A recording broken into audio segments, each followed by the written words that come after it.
Hey guys, whenever you're playing the piano, you're going to encounter a spot that's a bit difficult to play, and in this video, we're going to tell you how to handle those difficult parts.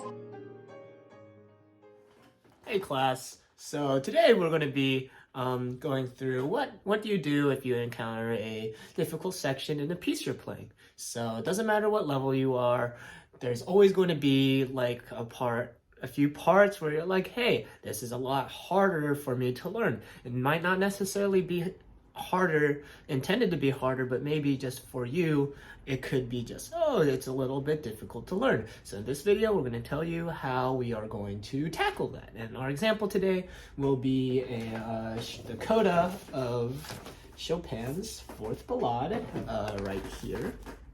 So yeah, we'll be going on to that.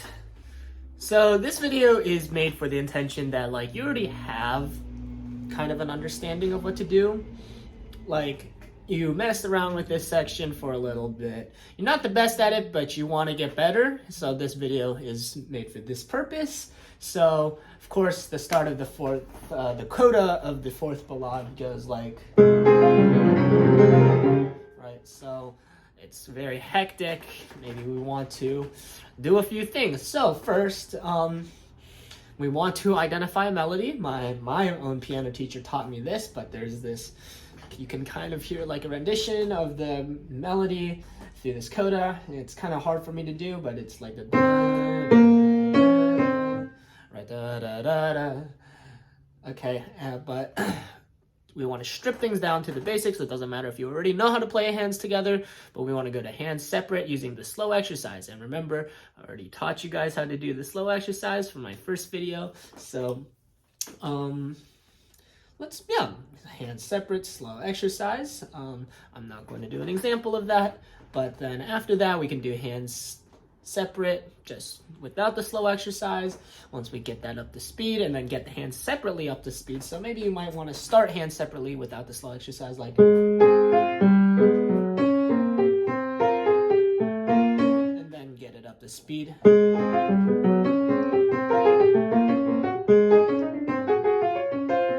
Right, so, and then, you do that for both hands separately, and then we want to move back to the basics. We can go to, since we're not doing any polyrhythms here, we can do hands together slow exercise. I wouldn't do hands slow exercise, but hands together slowly. It's perfect.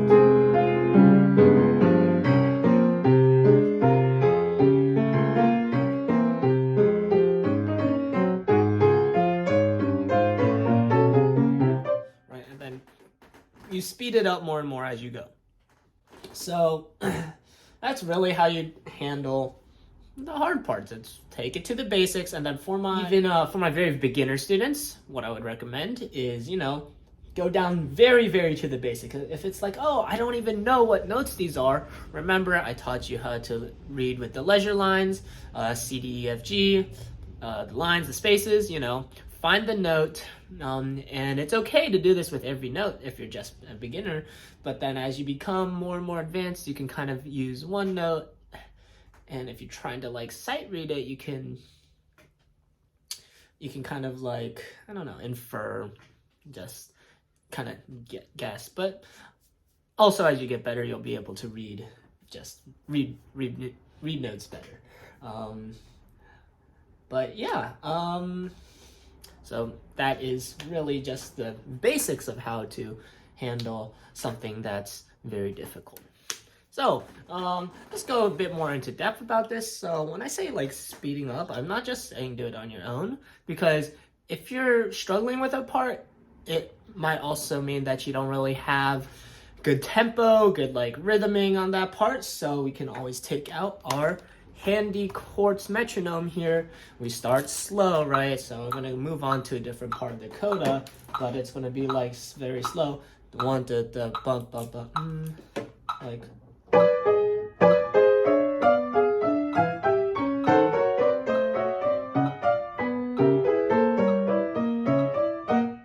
Right, and then we can speed it up. What I would do is just do it really slowly and go each tick on the metronome and make sure that you can play it very fluently at those speeds until you go faster and faster until you hit your desired speed. And then when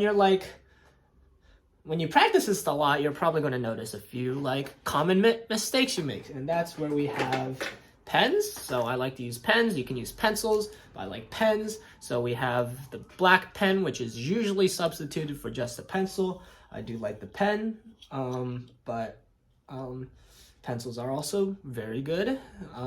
Black pens are just to make like, oh, this accidental. I might miss this accidental, so I'm gonna draw a sharp here to let me know this is a sharp, or like,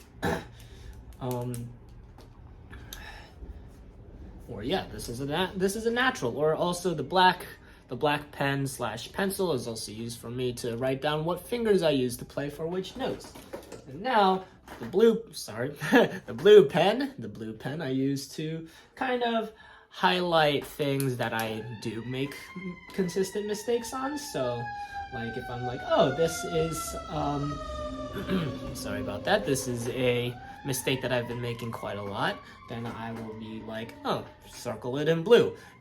So if it's circled in blue, whenever I get close to it, I'll be like, hey, watch out, you make a mistake here a lot, so don't make a mistake this time. And then lastly, the red pen. You almost never use the red pen, but if you're really struggling on an area like I am during the coda, you will use the red pen to just, if you keep, no matter how many times you try, you keep making that mistake, you're going to do it in red pen. All right.